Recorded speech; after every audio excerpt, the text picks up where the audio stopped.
حضرت ابراہیم علیہ السلام، توحید، آزمائش اور قربانی کی عظیم داستان۔ حضرت ابراہیم علیہ السلام اللہ کے عظیم نبی اور خلیل اللہ تھے۔ آپ ایسے زمانے میں پیدا ہوئے جب پوری قوم شرک میں ڈوبی ہوئی تھی۔ لوگ بتوں کو خدا مانتے تھے اور بادشاہ نمرود خود کو رب کہتا تھا۔ بچپن ہی سے حضرت ابراہیم کا دل سچ کی تلاش میں تھا۔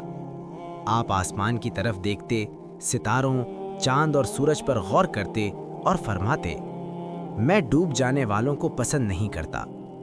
یوں آپ اس نتیجے پر پہنچے کہ اصل معبود صرف ایک اللہ ہے جو ہمیشہ زندہ ہے۔ آپ نے اپنی قوم کو سمجھایا، یہ بت نہ سنتے ہیں نہ دیکھتے ہیں، نہ تمہیں نفع یا نقصان پہنچا سکتے ہیں، پھر تم ان کی عبادت کیوں کرتے ہو؟ مگر قوم نے حق کو ماننے کے بجائے مخالفت شروع کر دی، حتیٰ کہ آپ کے والد آزر بھی آپ کے دشمن بن گئے۔ ایک دن شہر میں میلہ تھا۔ حضرت ابراہیم نے موقع پا کر بت خانے میں داخل ہو کر تمام چھوٹے بت توڑ دیے اور کلہاڑا ایک بڑے بت کے گلے میں لٹکا دیا۔ جب لوگ واپس آئے تو شور مچ گیا، ہمارے معبودوں کے ساتھ یہ کس نے کیا؟ حضرت ابراہیم کو دربار میں لایا گیا۔ آپ نے فرمایا، اس بڑے بت سے پوچھ لو اگر یہ بول سکتا ہے۔ لوگ ایک لمحے کو خاموش ہو گئے۔ انہیں احساس ہوا کہ یہ بت بے بس ہیں، مگر غرور نے انہیں سچ قبول نہ کرنے دیا۔ قوم نے فیصلہ کیا کہ حضرت ابراہیم کو آگ میں جلا دیا جائے۔ ایک بہت بڑی آگ جلائی گئی، اتنی شدید کہ قریب جانا ممکن نہ تھا۔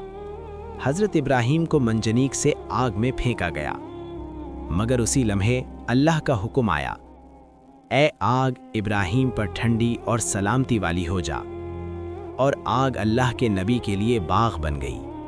یہ اللہ پر کامل بھروسے کی ایسی مثال تھی جو قیامت تک ایمان والوں کو حوصلہ دیتی رہے گی۔ بعد میں اللہ کے حکم سے حضرت ابراہیم نے ہجرت کی۔ کئی سال گزر گئے مگر اولاد نہ ہوئی۔ پھر اللہ نے بڑھاپے میں حضرت اسماعیل علیہ السلام عطا فرمائے۔ حضرت ابراہیم کو اپنے بیٹے سے بے حد محبت تھی، مگر اللہ نے ایک اور عظیم امتحان رکھا۔ ایک رات خواب میں دیکھا کہ وہ اپنے بیٹے کو قربان کر رہے ہیں۔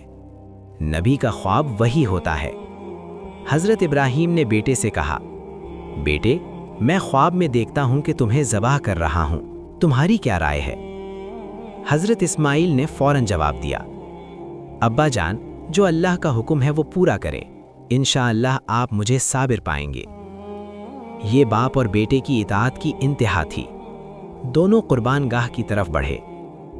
شیطان نے بہکانے کی کوشش کی مگر دونوں ثابت قدم رہے۔ جب حضرت ابراہیم نے چھری چلائی تو اللہ نے فرمایا، اے ابراہیم، تم نے اپنا خواب سچ کر دکھایا۔ اور آسمان سے ایک دمبا نازل ہوا۔ یہ قربانی قبول ہو چکی تھی۔ اسی عظیم واقعے کی یاد میں اللہ نے قربانی کو امت محمد صلی اللہ علیہ وسلم کے لیے سنت بنایا اور ہمیں عید الاضحیٰ عطا کی۔ یہ واقعہ ہمیں سکھاتا ہے کہ اللہ کو نہ گوشت چاہیے نہ خون، بلکہ دلوں کا تقوی۔ حضرت ابراہیم کی زندگی ہمیں یہ سبق دیتی ہے، حق کے لیے تنہا کھڑا ہونا، اللہ پر مکمل بھروسہ رکھنا اور ہر آزمائش میں اطاعت کرنا۔